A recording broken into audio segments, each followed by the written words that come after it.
بسم الله الرحمن الرحيم. الحمد لله رب العالمين، والصلاة والسلام على أشرف الأنبياء والمرسلين وعلى آله الطيبين الطاهرين. أما بعد، د برمل په نوم باندې یو څوک دی، د هغه یو څو اعتراضات دي. هغه اعتراضات ما ته چا رالیږلي دي، نو زه غواړم د هغې جوابات ورکړم. خو چونکې دا اعتراضات چې کوم دي دا یو غیر مرتب غوندې دي او غیر منظم دي، نو که بیا په دې کې څه اعتراضات د پاتې شو نو بیا رالیږلی شي چې دغه باقي جواب هم ورکړم. زه محمد یعقوب جوهري غواړم چې د برمل هغه اعتراضاتو جوابات ورکړم. اول سوال، اول اعتراض هغه دا کړی چې هر یو پدیده هغه په زمان او مکان کې وي، او د زمان او مکان نه مخکې چې الله تعالی و نو د هغې تعریف څه شی دی؟ چونکې تعریف یې نشي کېدی، هغه خو په زمان او مکان کې نو او خالق د زمان او د مکان و، نو تعریف د الله به موږ څنګه کوو؟ په دې کې برمل یا مغالطه کوي او یا دې خطا شوی دی. هغه دا دی چې دی په خپله اول دا وایي، دا ویډیو تاسو وګورئ. پوښتنه دا وه، هغه خدای هغه قوت چې ټول جهان خلق کړی، زمان او مکان خلق کړی دي، مخکې له دې چې د زمان او مکان خلق کی په زمان او مکان نه بیرون وي، دغه تعریف او حالت څه دی؟ یو پوښتنه. بله پوښتنه دا ده چې پدیده چې کله شتون لري هغه زمان او مکان ته اشد ضرورت لري. کله چې جهان نه و، زمان او مکان نه و، د خدای پدیده چیرته وه؟ حالت یې څنګه و؟ څنګه کولی چې دی بې له زمان او مکان نه شتون ولري؟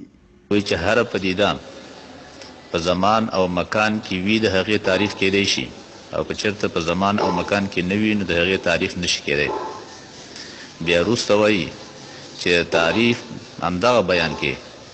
پس ته بیا وایي چې تعریف دپاره د تعریف کوونکي ته زمان او مکان ضرورت دی، د تعریف دپاره د مکان او مکان د زمان ضرورت دی.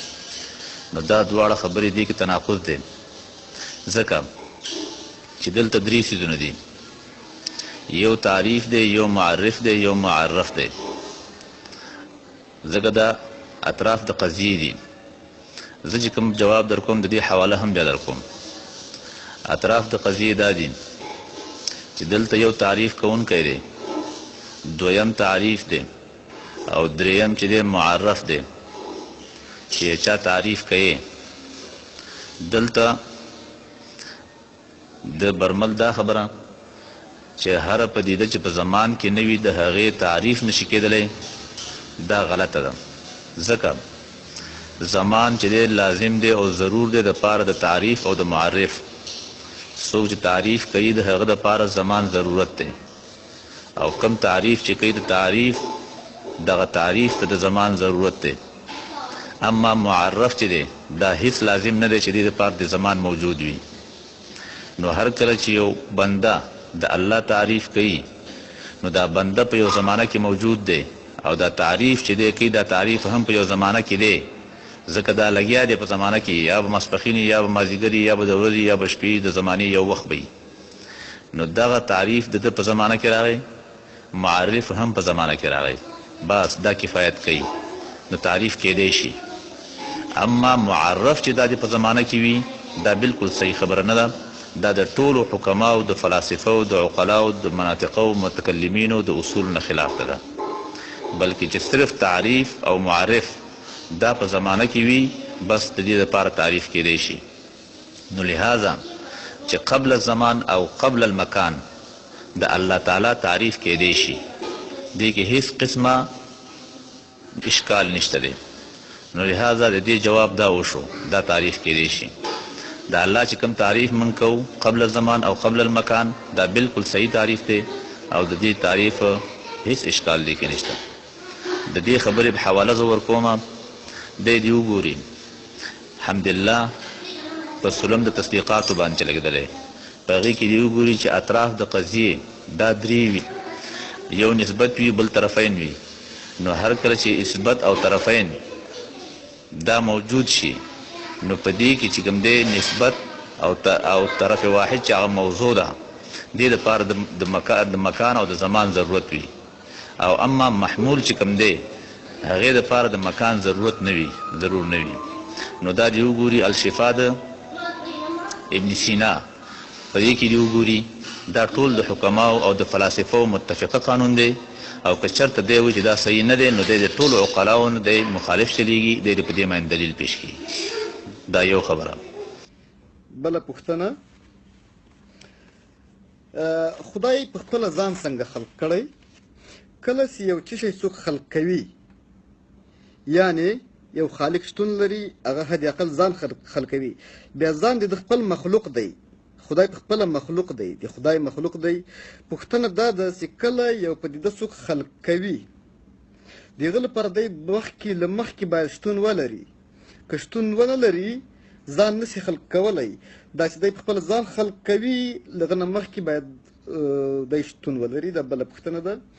بله ډېره جالبه خبره دا ده چې دوی وایي خدای له زمان و مکان لرې ده ولې قرآن وایي چې خدای نور ده فوټونونه دي نور خو فوټون دی کوم ساینسي لغات چې ورته کارول کېږي دغه فوټون په خپله د زمان و مکان مربوط یو څه ده ځکه انسان پیژني نور رڼا او د دې خبرې جواب چې الله نور دی او نور مکان او زمان ته ضرورت لري دا خبره هم یو مغالطه ده ځکه چې دا یو عوامي اصطلاح ده چې هر هغه څوک چې هغه سبب د هدایت ګرځېږي یا منبع د هدایت ګرځېږي هغه ته نور استعمالیږي او مراد تینا منور وي نو دا استعارات دي دا استعارات چې دي دا په ټولو ژبو کې په ټولو لغاتو کې استعمالیږي بلا خلاف نو اوس چې کله منور شو نو دا ذات شو نور چې کوم دی دا خپله عرض دی دا ذات نه دی نو اوس الله تعالی خو عرض نه دی نو چونکې دا نور مراد تینا منور دی نو دغسې نور لکه څنګه چې الله تعالی د استعمال شوی دی چې الله نور السماوات همدغه رنګې دغه نور لفظ رسول الله صلی الله علیه وسلم ته هم استعمال شوی دی چې قد جاءکم من الله نور و کتاب مبین کتاب مبین نه قرآن شریف او د نور نه مراد رسول الله صلی الله علیه وسلم دی نو دغه رنګې دا نور په دې دواړو ځایونو کې مراد منور دی نو لہذا دا زمان او مکان ته ضرورت نه لري دا څنګه چې نور زمان او مکان ته ضرورت لري دا رنګې منور چې هغه کله دې نه مراد ذات د الله تعالی واغوستلی شي دا بیا مکان او زمان ته ضرورت نه لري بله خبره چې دی وایي چې الله تعالی د خپل ځان خالق دی دا خبره د غلطه ده ځکه چې الله تعالی دا خالق دی مخلوق نه دی الله تعالی خپل وجود په خپله نه دی خلق کړی ځکه الله تعالی مخلوق نه دی کان الله ولم یکن شیئا دا د ټولو حکماو او د ټولو فلاسفو متفقه خبره ده په حکماو کې چې مشایین دي که اشراقیین دي هغه په دې باندې متفق دي هغوی وایي چې الله تعالی جوهر فرد دی او داسې جوهر فرد دی چې هغه موجود دی ټولو مخلوقاتو نه مخکې او دا چا نه دی خلق کړی البته په دې کې بعضې حکما هغوی دا اعتراض کوي چې الله تعالی جوهر فرد دی په دې جوهر فرد کې تقسیم راتلی شي ځکه هغې باندې دوه دلایل پیش کوي په مغزي کې او صدرا کې به تاسو دا ویلي وي هغې باندې دوه دلایل پیش کوي چې جز لا یتجزا دپاره خو دا دلایل چې دوی پیش کوي د هغې نه مسلمانان کم علما دي متکلمین دي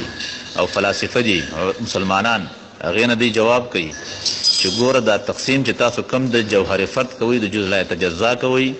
دا تقسیم د دې اعتباري دی ځکه چې دوی تقسیم د جهاتو کوي وایي هغه جهت چې هغه د یو طرف سره لګېدلی وي هغه به غیر وي د هغه جهت نه چې هغه بل طرف سره لګېدلی وي نو هر کله چې تقسیم په جهاتو کې راځي نو دا تقسیم اعتباري دی تقسیم حقیقي نه دی مونږ چې کله وایو چې تقسیم په جوهر فرد کې یا په جز لا یتجزا کې نشي راتللی هغه تقسیم حقیقي دی او هغه چې دی الله تعالی دی وجود د الله تعالی دی چې هغه داسې یو وجود دی چې په هغې کې هېڅ قسمه تقسیم نشي راتللی او د دې دپاره تاسو ته دلایل د دې دپاره مراجع درته ښیم تاسو وګورئ الشفا د ابن سینا وګورئ تاسو وګورئ د صدرالدین شرازي صدرا وګورئ، تاسو وګورئ مغزي وګورئ، تاسو په دې معنی هدایت الحکمت وګورئ چې دا د فلسفي کتابونو دي، مشهور کتابونه، او نور کتابونه هم شته دي، خو فی الحال په همدې باندې اکتفا وکړئ. او باقي اعتراضات چې کوم دي هغه دې ما ته ووایي چې دې جوابات ورکړم. او دا زما دا خبرې په کار ده چې ټولو مسلمانانو ته ورسیږي، دې لپاره چې هغوی